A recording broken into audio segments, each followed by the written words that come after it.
Okay, great. Hi, everybody. Welcome.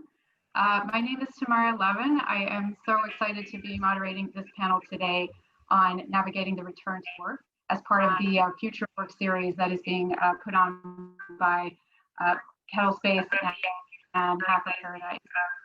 These two companies are leaders in the, can you guys hear me? I'm hearing a really bad echo. Yeah, we can hear you. I'm hearing an echo as well. Maybe it's just, yeah. Okay, well, sorry about that. I hope it'll go away at some point. But I do want to thank Hacker Paradise and Kettle Space for bringing us all together to talk about this really relevant topic that no matter what role you're in or what space you're in, this is so super relevant to what we're all going through right now. We've seen the pandemic sort of, start and have its waves and ebbs and flows. And we all kind of got used to, returning to work or working from home. But now as things are slowly starting to open up, I think it's really important that we're all considering, what does the return to work look like? What's that going to do for us as workers, as employees, as family members? And what does that do to businesses? How does that affect our productivity? How is that affecting our future business results? So I'm really excited to present these panelists to you today. And I think it'll be a great discussion. And before we get started, I do want to turn it back to Mac and Sarah to talk a little bit about Kettle Space and Hacker Paradise, a little bit about what they do. So Mac, over to you. Cool, thanks Tamara. I'm Mac, I'm the event coordinator at Kettle Space. So we're a New York City co-working community.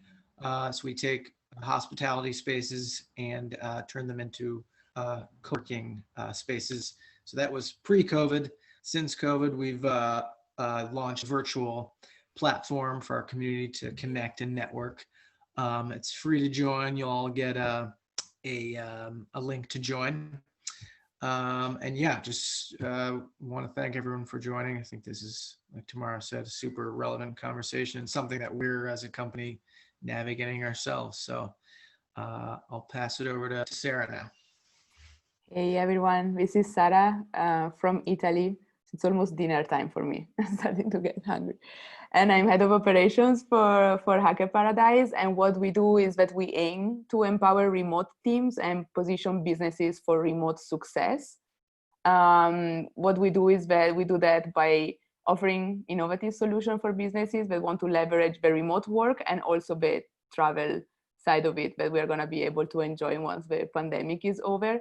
And this is a way for companies to recruit, retrain, and develop top talent. More and more employees are gonna ask to take advantage of the location independency that they gain during the pandemic. So we give them the opportunity to do this safely, efficiently, and in a way that also benefits the business they work for. So basically, our work from anywhere program works like this. Employees pick the destination where they want to go among the destinations that we offer, and we provide accommodation, facilitation, co-working space, and also networking events and other events that help them to evolve professionally. So also their employers are happy about that. So basically, long story short, it works that employers provide the opportunity to also travel the world while working. Employees bring their job and we just take care of the rest. So that's what we do. Great. Thank you, Sarah and Mac. So now I'd like to introduce to you our four panelists. And I've had the privilege of speaking with them individually before we got here today. And I'm fascinated by their perspectives, and they all share this kind of, what are we going to do? What does it look like? A little bit maybe, wondering, but also excited about the future and what we can do with it and the opportunities it presents. So the first panelist is Virginia Campbell. Hi, Virginia. Hi, everyone. And Virginia is, hey, Virginia. So Virginia is a self-educated HR expert advocate for remote work. She is a digital nomad. I love that term. And passionate about diversity, inclusion in the workspaces. She held the role of VP of People at Selena, one of the fastest growing hospitality startups, And she created the Human Rockstars department from scratch and hired a bunch of people, 2,000 staff in about 2 years. So she was very busy for those couple of years. She's currently consulting for the United Nations Development Program, Business for Gender Equality. And she also works in the private sector. So welcome, Virginia. We're so happy to have you. Thank you. Happy to be here. All right. Next in our lineup is Bonnie Zabin. Hi, Bonnie. Hi there. Bonnie is currently the COO at AC Lion, which is one of New York's top executive search firms for digital talent. She helped to build it into one of the best executive search firms in America today. She's been there for about 15 years, and she takes a holistic cross-functional approach to leadership, especially in these times, is super critical. So welcome, Bonnie. We're happy to have you. Thank you. Next on our panel is John Germinario. Hey, John. Hello. Hey. So John is currently at the New Avon. He is the head of people operations and oversees people, business partners, talent acquisitions, leadership and development, comp planning, payroll, and benefits. So he's been very, very busy. He's been focused on talent acquisition at Aerotech, KPMG for the first 10 years of his career, and joined Avon in 2017. So welcome, John. We're happy to have you. Okay. And finally, we have Sharon Jouts. Sharon has spent over 25 years in HR with the media industry. She's overseen HR functions for Fairchild Publications, Playboy Magazine, and the digital division of Forbes Media, among others. Sharon is currently the head of HR North America for Essential in New York City and oversees the HR function for Essential's brands. So welcome, Sharon. We're so happy to have you guys. Okay, great. All right, so just a couple ground rules for the organization of today's panel. First, we're gonna kind of put this in like a mini debate sort of format. We're gonna throw out a statement. And we're going to ask our 4 panelists to kind of discuss their own kind of points of view and also have a discussion with each other. And the point of this format is really to kind of display the variety of topics and thoughts. Again, as we navigate the return to work, there are no right answers. This is uncharted waters. So we're all in a really interesting opportunity to sort of create this. And the point of bringing us all together is that we're all just sharing ideas and we're all in this together. So any idea is great and we can all probably apply that in all of our different industries. So that's the format we're going to take. Each question should be approximately 10 minutes. There will be time for Q&A at the end. So if you could just keep yourselves on mute, and as Max said, keep on your speaker view, and we'll have an opportunity for that at the end. But I think first, before each question, what we're going to do is poll the audience. So I'm going to first throw out the first question, and then I'm going to ask Mac and Sarah to poll the audience. All right, so our first statement of the day is, the corporate office is dead. What are your thoughts on that?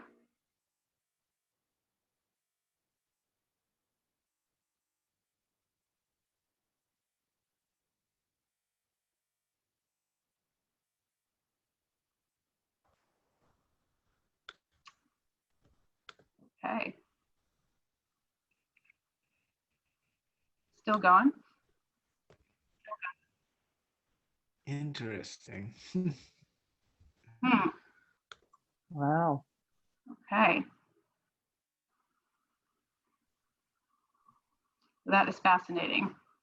So it looks like the majority disagree with that statement. So not quite, but 40% agree with that statement. So that's not an insignificant number. So why don't I start with you, Sharon? Sharon, can you tell us your thoughts on the corporate office? Is it really dead? Or is there still a future of a place to come to? It's on life support. I definitely think that there's going to be a new normal. I think the way that we've been working has been based on, military functionality, 9 to 5, lunch at noon. And I think we're looking at different ways of working. And in fact, um, they've been working well. So I think you're going to find a kind of a hybrid with an appetite for more flexibility. Great. What about you, John? What do you think? So first, I apologize. I'm in New York City, so there's a lot of smashing and sirens in the back. So apologize in advance for that. Bad timing on my end, but I somewhat disagree with life support, but I think a lot of it is industry specific. I do definitely agree that with what Sharon said regards to people being more flexible. I think there are certain industries like technology that are more already adopting this type of work. I think there are certain industries like professional services and banking where they are going to really resist fully remote work and resist flexibility. I think of large banks and companies paying thousands of dollars an hour for consultants. They want to see and feel those consultants there.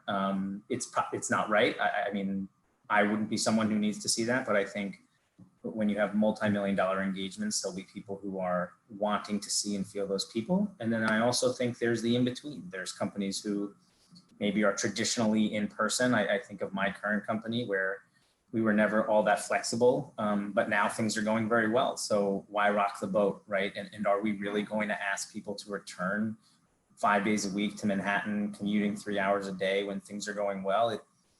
I'd say no, but I also know that the executives in the back of their mind, we're spending $6 million a year on rent, and it just kind of eats at you sometimes. So I think there's a push and pull, but I do think employees over time will shift the narrative, not companies, because employees will self-select out. You're going to be rigid. You're going to force me to come in every day. Okay, then I'm going to find somewhere that's a little less rigid. Yeah, that's very interesting. Yeah, and I think employees are certainly having, I think that's very valid because they have such a loud voice right now, as we all do. Virginia, what are your thoughts? I think that the word office and the word corporate will gain a new meaning. I think, we think of corporate office as one word or one culture. And I think the corporate culture could live on even virtually. So for example, you have to dress a certain way to be on a Zoom. You have to, like whether a company provides you equipment to work from home or not, it's in a way corporate culture.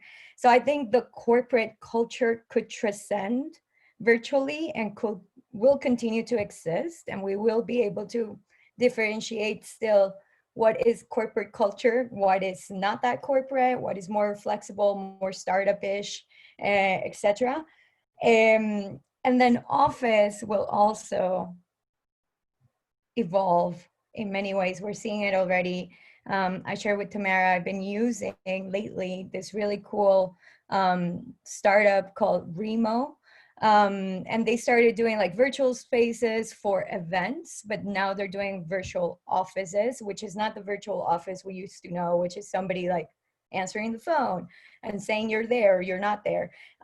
It's actually designing office spaces with hanging out spaces, networking spaces, conference rooms, and you can sit around the table with other people. So I think the word office will also evolve, and it's not longer going to just be a physical space, but it's going to be whatever also your employer defines it to be. An office can be, my office this last 3 years has changed every day. It was a coffee place one day, it was my Airbnb another day, it was the beach sometimes if I had good Wi-Fi. So I think that those two words are going to change. And I agree with both, Sharon. So I think we can define that to be being on a lifeline or about to end or dead. But I wouldn't use the word dead. I think I would use the word transform or evolve into a new way. Great. And Bonnie, what are your thoughts? I agree with everything that's been said. I think that the key statement here is not that the corporate office is dead, but what does the next evolution of the corporate office look like?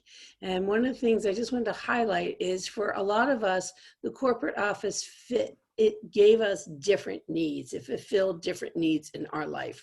For some people, it was a physical place to work away from the kids with solid Wi-Fi. For some people, it was FaceTime, so people saw what you're doing. For some people, it was collaboration. So what I think we're seeing right now is that what has happened in the past 6 months has accelerated trends that were already kind of nascent in the workforce, but has taken it broader than things that were, let's say, just in tech as kind of being cutting edge and is now going into other industries. Where that's going to wind up in 6 months, a year, 2 years from now, or 3 years from now, I don't think that's so crystal clear. And I think there are some components of what we used to associate with corporate office that we will want to bring back and bring forth into our remote and new lives, but in different ways. And how that's going to be done is not 100% clear. So just to share one really quick little tidbit about all this is people talk about how do you hire a new employee virtually, and not how much do you just like get them onboarded with all the laptops and the technical stuff, but how do you take a group of people who physically worked in the same place for a while together and introduce somebody new into that team and have them become part of the corporate office, the corporate culture, whatever that may look like. And I think that that's something that as we do this more and more, you know, we're only in New York, let's say roughly 6 months into this. As we begin to do it more and more, we're going to be struggling with how do we do that? How do we do it well? And how do we maintain those pieces of the corporate office and the corporate culture that we want to bring forward? I would agree. I would in fact say that I think companies need to, you know, instead of, you know, we've got foosball tables and free lunch and stuff like that, that the corporate culture becomes what you stand for and what's important to you, and that work actually may not be a place, but it may be output, right? So I think how we define all of these things is evolving, and I don't think there's any right or wrong. I think that our carbon footprint, I mean, we could kill the Amazon with our plane fares for my company. This year, the carbon footprint is obviously 0. So that's been great. So, you know, there's different ways of how you can measure the goodness of something evolving. Just It's totally it's fascinating. It's true. It's true. There's so many things that have come out of this that, you know, I think COVID has brought a lot, but it's also brought a lot of different thinking and opportunities. So interesting to see it from a different perspective like that. Any of the other panelists want to add anything to this topic? I just worry about, I loved what Sharon just said, by the way. Culture is not when I think of culture, I think of everyone being connected, but what you stand for, I like that. I'm going to steal that. But what I worry about is my traditional thought of culture, which is, you know, we've got 300 people in an office and people see each other, and we do, you know, we used to have this awesome Halloween party and Christmas party, and you know, as the HR guy, right, I worry about people feeling connected, right? I worry about, you know, are people moving on because, you know, we used to have a really great connection. It was one of our strengths, was people feel connected to the brand and the company. And without seeing all that, without seeing the product, right? We're in the beauty industry. So many are very passionate about what we do from a product standpoint. I mean, it's been driving me insane the last 6 months. Like, how do we maintain that? Because I don't expect us to fully go back to the office. So I think my peers are looking to me to say, how are we going to keep people engaged? How are we going to make it so this isn't just work, right? And it's just a job, right? It's kind of part of our life. And I don't have the answers. It's been on many Zooms. I've tried to piece many different things together, but it's tough. I think it's a very real and a very tough challenge. Yeah, I think that's a good, yeah, go ahead.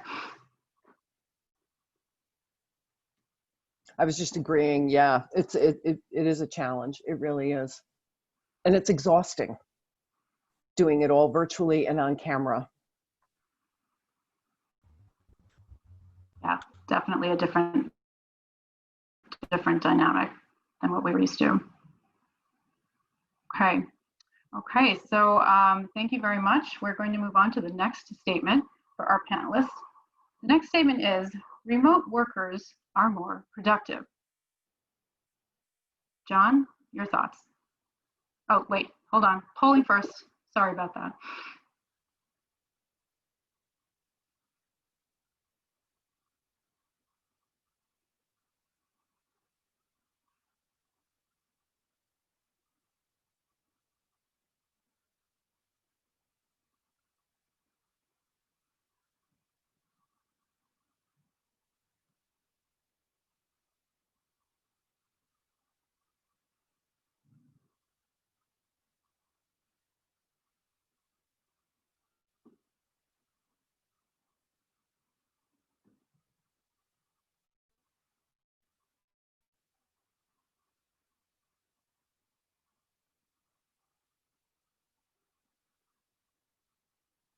Wow. Okay. So 73% of you feel that remote workers are more productive. Okay, great. So John, what do you think about that? So overall, I agree. But I believe it puts a magnifying glass to people managers. So what I mean by that is your really strong people managers, their teams will be more productive, maybe sometimes by 2 or 3x. But I think your poor people managers, which we have, unfortunately, like many companies, you have them. Their people will regress at a faster rate, right? So someone who was maybe not very good, but sort of did enough to get by when they were in the office, I think will really struggle virtually because their people manager maybe isn't able to handle that virtual work. And then you also might have people who were sort of in the middle that if they have great people managers, maybe they're elevated, right? They're elevated and energized by remote work, and they used to be a middle of the road worker. Now they're above that. But I think at the same time, people managers who struggled with managing may have had a solid middle of the road worker that will start to underperform because they don't realize, hey, I can't manage everyone the same way, right? Some people I need to be on top of and they like that, and that's what they need to succeed. And some people I can let be free. But for those people, they're not adjusting their ways. So to me, overall, yes, agree. But I think it puts a huge magnifying glass on people managers and management at a company really needing to step up. I hope that makes sense. It makes sense to me. Yeah, no, I think that does. Bonnie, I'm going to ask you to go next. I know that we had actually touched on this when we had met originally, so I'm going to ask you for your thoughts on John's comments. Bonnie, you're muted.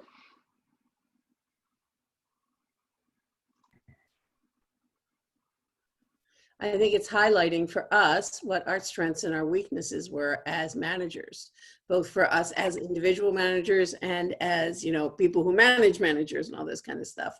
For us, it's a really critical piece of how the management is doing, how the management is making the transition. Just like we talked about before, that it's highlighting what the workers are going through. It's highlighting also what management is going through. And one of the things that, as I've been talking to various HR people around, is when you think about management and productivity and KPIs, are your KPIs the same as they were pre-work from home and pre-COVID, which may be a different set of factors depending on your industry, and how are they evaluated and adjusted? And that's something that it really depends on the industry and the situations, but I think it does feed into this discussion on productivity. Or do we expect the same level? Are we in a situation where certain things should be improving than they were before, or maybe certain things have to be lagging because of something that happened in that industry? So I think it's that.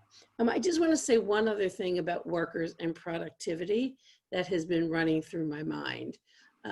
for us, when we think about workers and we think about people working remotely, not everybody is working in the same actual remote environment, and not everybody has the same amount of time, bandwidth, resources that they need to do. And I think one of the things that's been bubbling up for me is seeing the differences between those people who are working remotely and are available almost 24/7 to work, and those people who have family commitments and what is going on there.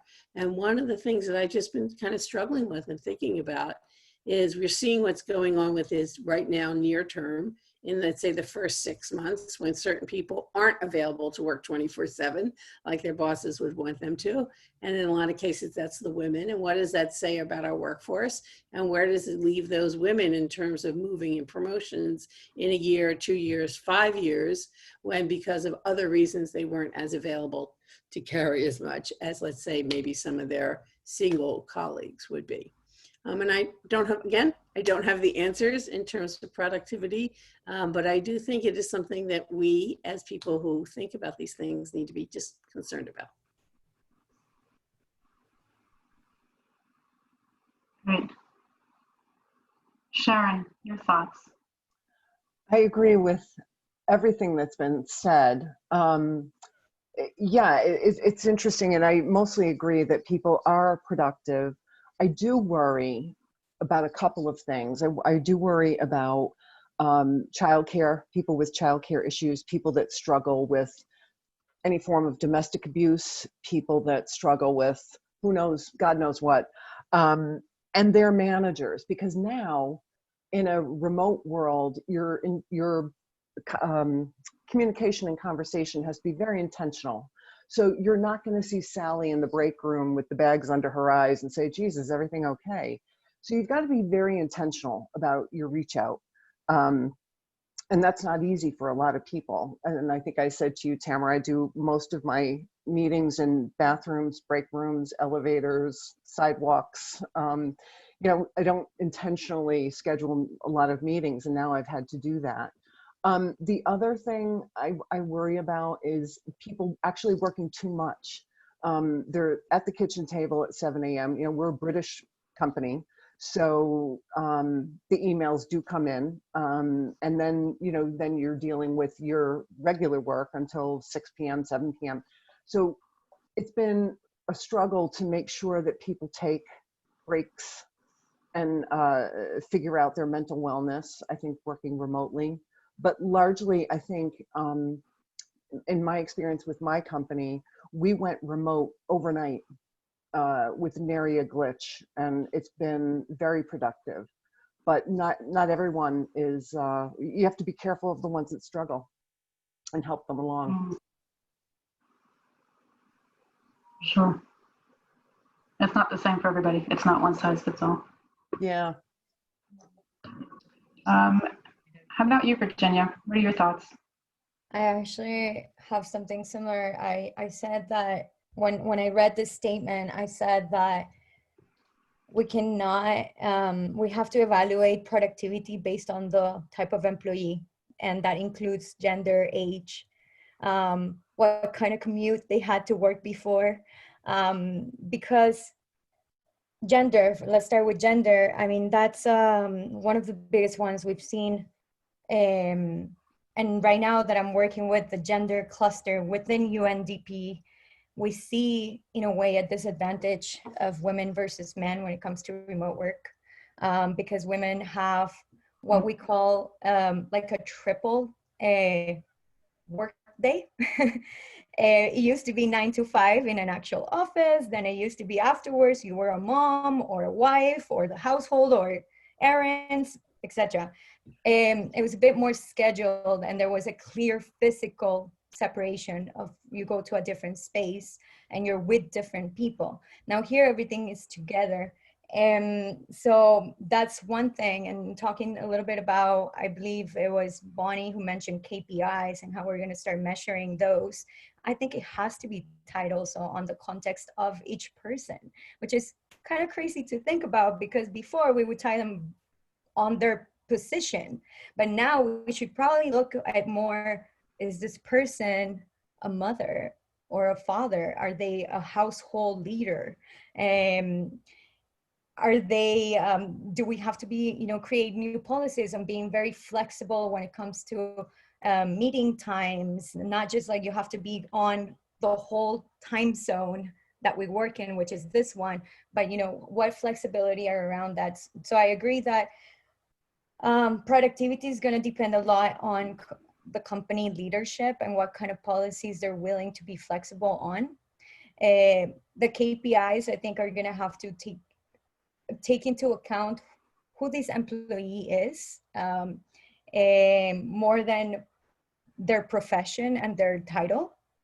And also talking a little bit, and I say age is another factor that I think could be correlated with being more productive or not, is that usually younger people have less, again, home responsibilities, and therefore they can be online more time, more hours, and therefore be more productive. But is that really being productive? And how can we compare them to somebody else that's, like I said, being productive beyond just work? Because they have a family and they have to study with their kids and they have to turn on their computer, make sure they're online for their classes.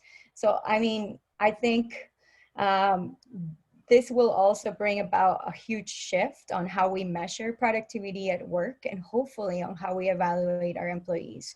And the last thing is that something I learned personally from being remote in the last 3 years and struggling with productivity. My struggle was with FOMO, right? Fear of missing out. I was in an island, everybody was tanning on the beach, and I had a work call. But one thing I learned is that there is a learning curve to learn to be productive while being remote. You cannot expect all of us that when suddenly remote to be extremely productive in the next week. And there is a learning curve. And I hope also that companies are taking this into account when evaluating their staff performance this year. Some people adjust faster than others, and we cannot expect everybody to be on the same page so quick. So I think we should come up with something that there is a learning curve. If it's the first time you're going remote, we cannot measure you as someone that was very connected before. And I think age also plays a big part in there. I agree, Virginia. I agree. And I think my company's done a really good job of communicating to people that your day doesn't need to be linear. It doesn't need to be 9 to 5, 9 to 6, whatever that means. You could kind of get up and start working at 7, but then not be available between 8 and 10 because you're with your kids helping them learn, or, taking a lunch break. But I think we have to be more flexible as to when and how people do their work. I do. And I think everything we talked about, remote highlighting strengths and weaknesses, KPIs, working too much, the learning curve, all of that is going to show, we're really going to see the haves and have-nots of leaders. I really believe that, whether that's a team leader or a CEO or anything in between. The companies with the best leaders who can do this the best, they're going to rise. The companies who don't, they will fall. And, it's funny, one thing Bonnie said resonated with me because it's something I mention a lot, about availability, right? Are people more available now? Are they less available now? We're getting into that 6 month point in New York where, I'm sorry, I was just getting a little feedback. We're getting to that 6 month point in New York, and it's been longer in other places where we're forgetting how available people used to be, right? But we're forgetting that, hey, John was available during the day, but he was commuting before and after work. Now my availability has gone from this in the office to this, right? It's expanded outside the office. And now if I'm not available, at least the expanded time, well, why isn't he available? Well, hey, remember, I used to work a 9-hour day. Now I work an 11-hour day, but the new standard can't be that 11-hour day. And I think the best leaders will be able to communicate that. Yeah. So this is actually quite fascinating. I'd love to kind of stay on this a little bit, but I do want to move on, and hopefully if we have time, we'll have a chance to pick this back up. So I am going to move on to question number 3. And yes, I'll wait to poll first. Sorry, Sarah. Question number 3 is, working remotely reduces collaboration. What do you guys think?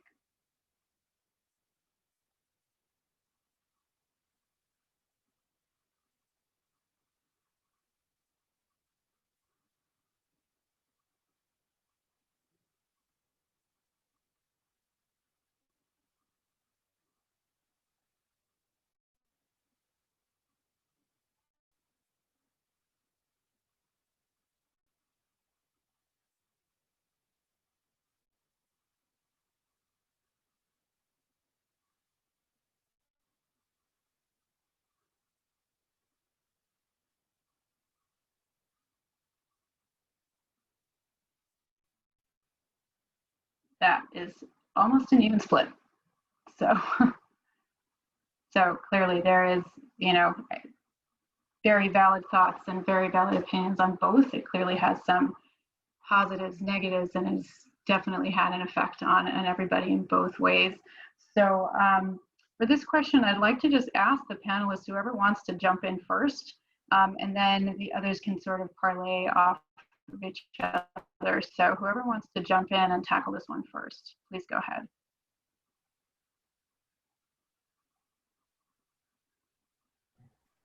I'll start. Or I can just call on you. Go ahead. Oh, you guys hear me? Yep. I think another term that we're just evolving and transforming, collaboration. We used to associate with team building, with two people physically doing something together, and now with the rise of all these collaboration tools, it's almost kind of exciting to use them. And I feel like I at least find myself thinking a lot more about collaborating than I was before. And actually, like, for example, scheduling meetings to brainstorm together, to co-create. And we open all these amazing magical whiteboards with sticky notes, and we're like, this is exciting, this is very cool. And if you think about it, it's something that probably before, if we were in a conference room, it was like, does somebody have sticky notes that we can start brainstorming and collaborate in this way? Like, that didn't happen that much, or there was no time for it. And I feel like right now because we feel we're physically apart and we want to make sure we're inclusive of people's opinions and positions on something, I feel that there's an intentional emphasis on collaboration happening, and we're using new tools that are new to all of us, and that's really cool and really great. And it's very exciting for me to also help facilitate the spaces, because I am noticing, again, a bit of a gap on who's more tech savvy, who's not, who knows how to use this tool, who doesn't. And that's also a great way to, I've been experiencing a lot of, again, cross-generational collaboration between colleagues, because now they depend on each other a lot more, and they need each other for a lot of things. So I think we're just gonna get used to collaborating in different ways. I do think that collaboration, and I don't know if I call it collaboration, but more bonding, that water cooler conversation, and we need to make spaces for that digitally, or just time chunks, or facilitate for that to happen as well. But when it comes to work collaboration, I think that we are really coming up with tools that are doing a good job in replacing what we could have done physically. Tamara, I'll jump in with two things, one story and then one comment real quick. The company where I work was roughly 1/3 remote, 2/3 in a main office, what I used to lovingly call the mothership. You know what I mean? Or the headquarters. We're going to use a different sort of reference. Anyway, so one of the things that has happened that has been positive for us in everybody remote is it has really softened the differences. We would have a conference before and you would have 10 people in a room and 5 remote or whatever. And there was always, the people in the room were always more verbal, more present, more talkative. And one of the things that has happened is now we're all equal, okay? So that the collaboration in that sense has become better company-wide. Everybody has access to the same tools and the same things like that. And it has really helped us bring what were previously full-time remote distributed workers, whatever you want to call them, into this field. And now we're doing that. Plus, at the beginning, we turned to them for kind of best habits in teaching us, the former in-office workers, how to do this and how to do this well. And it was really a wonderful turning point for us as a corporate culture where the script got flipped, right? Because it used to be the people who were in New York were the ins and the outs. So that has really been helpful to us.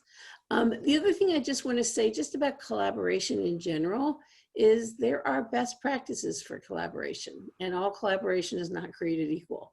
And I think for a lot of us, there has been a learning curve on what to do. You know, one of the rules that we have put in is if you're in a meeting, your screen is on. And if we can't see you, you're not considered, you know, it's like you weren't there. Maybe you were listening, maybe something happened. And we don't care if we have to see your kid or your dog or whatever's in the background, that doesn't matter. But for us, being visible on screen was a way of seeing presence. And that for us, again, was sort of best practices that we had to learn and evolve as time went on. And then the other thing that we've been working on, both with us and with clients and collaboration, all that kind of stuff, is speech patterns. I've just gone on for 3 minutes without a break, right? Does that encourage collaboration or does that not? And how do we do that? And I'm sure we've all had experience with what I lovingly call the talkaholic, you know, that one person who just goes on for 15 minutes on a Zoom, and that will not be me. So now I'll turn it back over to the rest of you. I agree with everything that you guys have said, and I think that at our company we do have the rule of thumb that you have to be on camera, and if there's at least one person that is working in the office, that is working remotely, it has to be a virtual meeting, so that to your point, Bonnie, that everything is level and everyone's playing with the same deck of cards. That being said, in the UK yesterday, they were told to, in fact, not to work in the office if they could possibly not, to continue to work at home for the next 6 months. So my company is actually looking at not coming back normally until probably 2021, late spring, summer.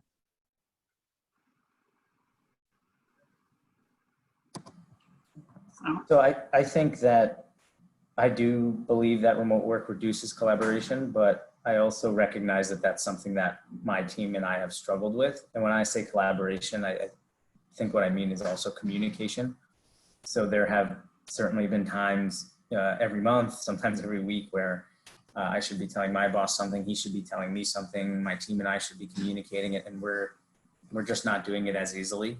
We used to sit at an open office space at the desk and, hey, did you terminate this person? Did this person come to you? You know, this person's leave is up.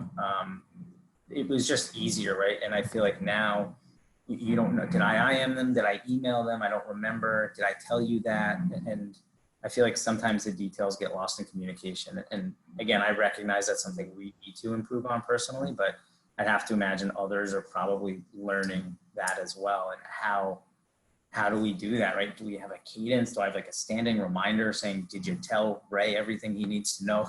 I don't know what that is. So it's something I've struggled with, definitely, as far as trying to make sure that we're all collaborating and getting the best and doing the best for our employees. So I just wanted to offer that perspective as well. Thank you. Yeah, it's an ongoing science, being tweaked as we go. So with that, I'm going to move on to the last question. And before I do that, I'm just going to remind everyone this is the last question of the panel. So please put your comments and questions in the chat so that when we do have the Q&A, we are ready to go. So the fourth and final question of the panel is employees have a better work-life balance now that they are remote?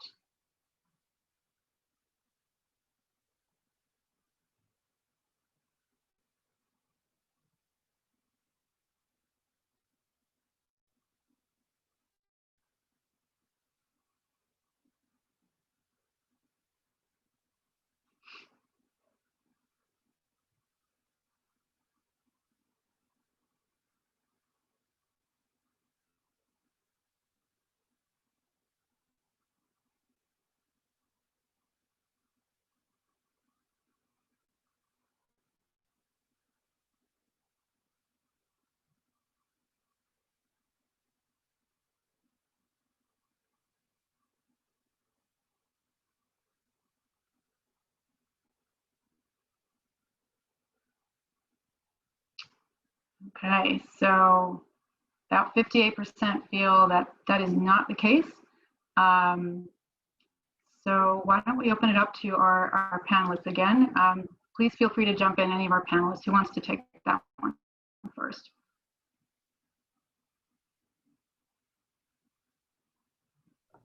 Okay, I'll jump in with a starter comment. I think that right now nobody feels like Go they ahead, Bonnie. I think right now nobody feels like we have a good work-life balance. And I think that's more of a reflection of the pandemic and life than a reflection of work right now. One of the things that's been running through my mind is we're conflating work from home with our current model of working from home during a pandemic with, you know, social distancing or lockdowns or whatever your geographic area is going from. And I think that there are different situations. What we're experiencing now may not be, hopefully, where we are in 6 years or a year or 5 years from now and whatever remote work looks like. So I think for me, and I think for a lot of other people, it's hard to say there's a work-life balance when the life part of it is so constrained in so many ways. So that's my 2 cents. So I personally do feel like I have better work-life balance now, but I also think I'm going to go back to like every theme that I've hit this whole time, which is I think it's leadership and I think it's people managers. I think leaders who, you know, are able to tell people you shouldn't be online all day, you should disconnect. Those are the leaders who will have employees who thrive, and those who don't. And there's many people who just feel like they always have to be on, or they're watching a Yankee game or a soccer match and they're just on their laptop all the time. They just feel, to Bonnie's point, well, there's nowhere else I can go, so I might as well have my email open. It doesn't matter if it's 9 o'clock at night, I might as well just have it open, right? Why shouldn't I respond? But I think the leaders and the employees who, you know, for me personally, again, I try to remove myself from it, close the laptop, try not to be on when I'm not on, but it's hard. And I've also spoken to leaders who are actually worried about this very thing, because again, it goes back to people think that everyone should be on at all times now, right? So, you know, if you're not on at all times, what are you doing?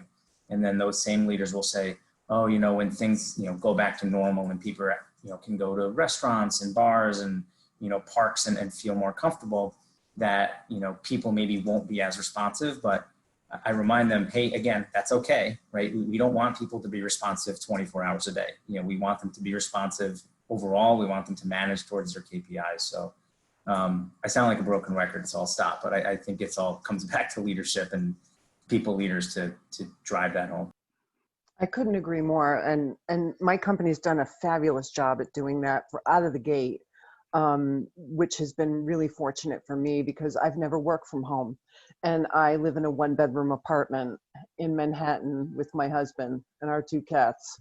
And I have the worst case of Stockholm syndrome you've ever seen. But so, you know, it's like my summer Fridays consists of, I leave this chair and go over to that chair. So it's been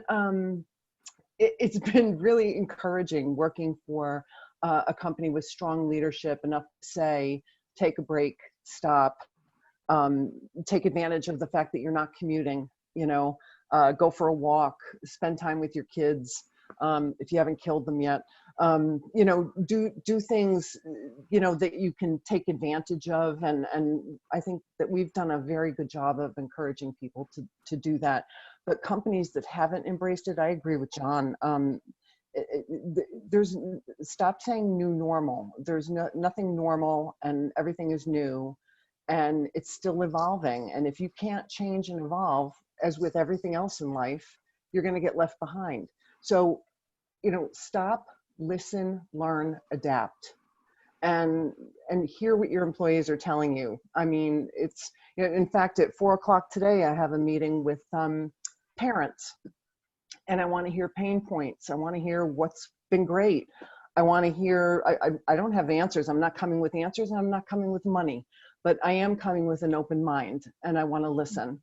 And then I want to figure out what the company perhaps can do to mitigate some circumstances. So. Awesome. Well, Virginia, any last thoughts? yeah, I was reflecting a little bit about, I chose to be remote and location independent because I was wanting that work-life balance and freedom. However, I have to agree with Bonnie that I don't feel it right now. And I think it's more circumstantial, right, of everything that we're going right in. through right now. So at this moment, I feel like we have a choice. Is either you have other duties at home and you get entertained in other hours of the day with that, or you just keep on working because there's nothing else to do. Like right now, nobody can socialize. You cannot really do a lot of things we used to do as part of our routine.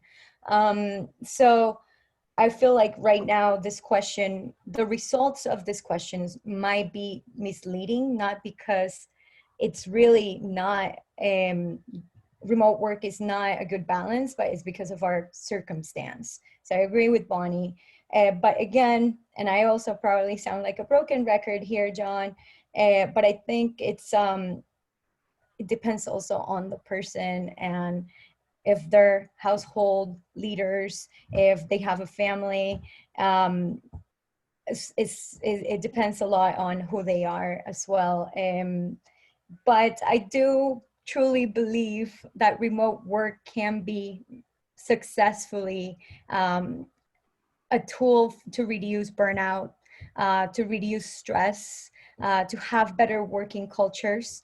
And we'll probably start seeing this in the future, and probably not right now, but in the near future, while we all figure it out and go through this new reality and the complexity of it, we'll get there. Awesome, guys. Thank you so much. This was really, loved hearing your perspectives, and it definitely gave a wide breadth of the issues that we're all grappling with.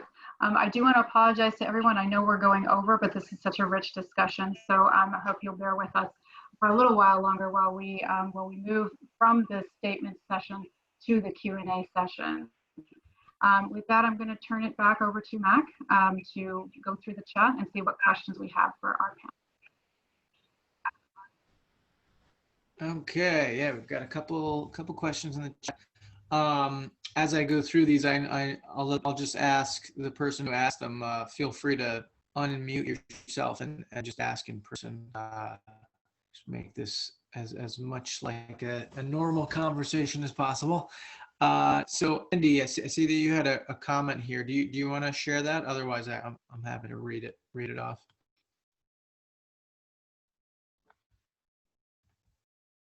So Andy basically kind of touched on some things that have been saying, is just that it depends on the person in terms of like work-life balance, which, to Virginia's point, I think speaks to how we kind of have to customize how we're working with people based off of their situation. And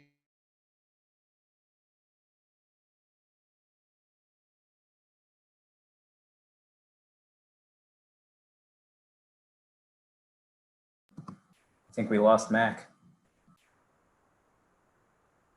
He's frozen. Mac, you froze. Tomorrow, maybe somebody else can handle the question. Yeah. Oh, there you are. Mac, are you back? Oh, sorry. Yeah, we got farm Wi-Fi here. Can you hear me? Yeah. What did I miss? Andy, were you able to speak?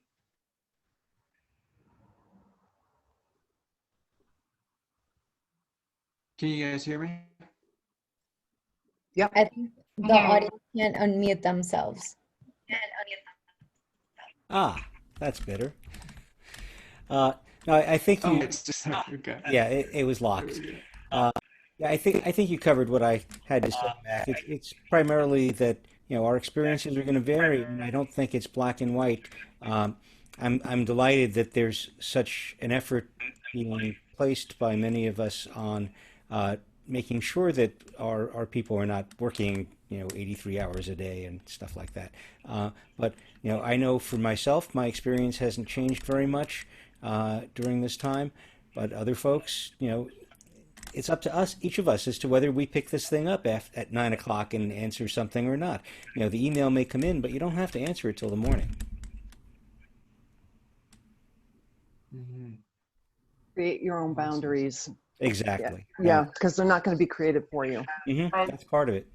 Mm. Awesome. Varun, did you want to ask your question? Yeah. I believe First I of all, have allowed people to. so thanks everyone. The panel has been absolutely great. Some of the points that you guys raised have been absolutely wonderful. And I've learned quite a bit on how I would now have to go and manage my own teams. But one of the problems that I was struggling with and I was hoping to answer is how do you manage to keep the motivation of your employees while you work from home?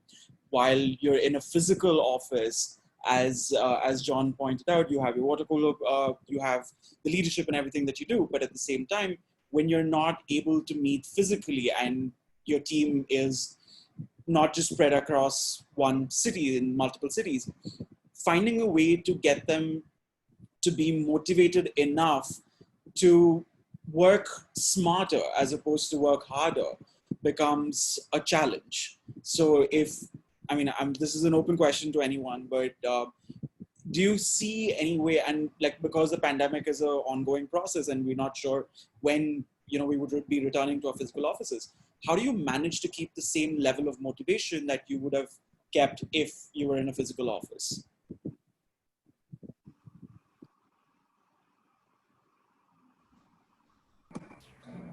I would say, similar to some of our other themes, it changes with everyone, right? Virginia mentioned this, that everyone learns differently, but what immediately popped into my mind is that if people are, it depends what motivates someone, right? So if someone is motivated by not being tethered to their laptop, you can say, hey, talk to me about why it is that you're working, right? Let's say, Varun, someone comes to you, hey, I'm working 12 hours a day, I feel inefficient.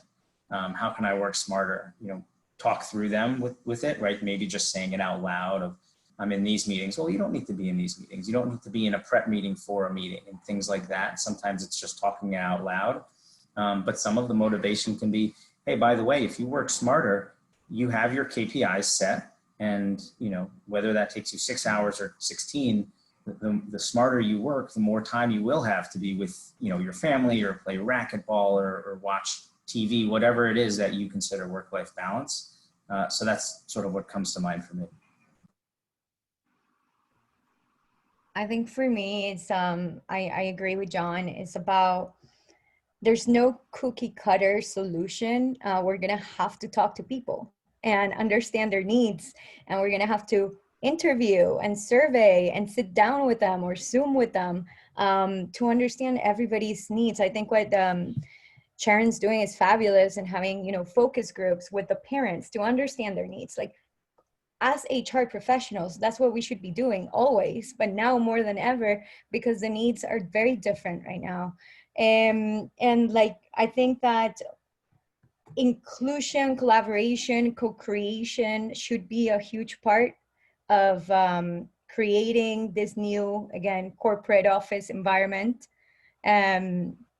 that we're doing, that we're now creating. And I actually wanted to do, for example, what motivates me. I actually, these two people over here, Marina and Horacio, that's my mom and my dad, and I invited them. And this would have never been possible because they're in Panama and I'm in the US. So, there's tons of little things that we can make work. And, if people want to bring their children into the conversation because they're there with you, make that okay. Like Sharon, I think, said as well, it's like, well, you need to be present. We don't care if we see your cat or your dog or your kid or who knows. But it's like, talk to people. And if that means a lot to them, then work around that.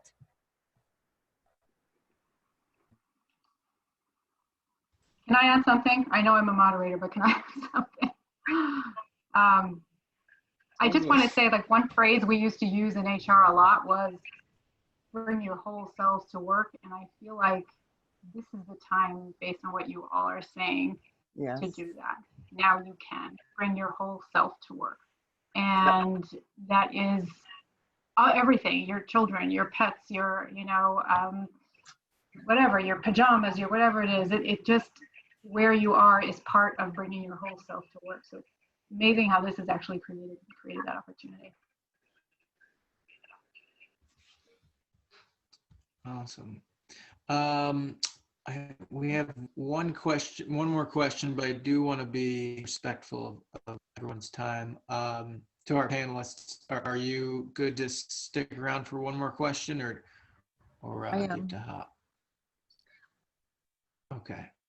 Okay. So Noah, do you want to ask your question? You still online?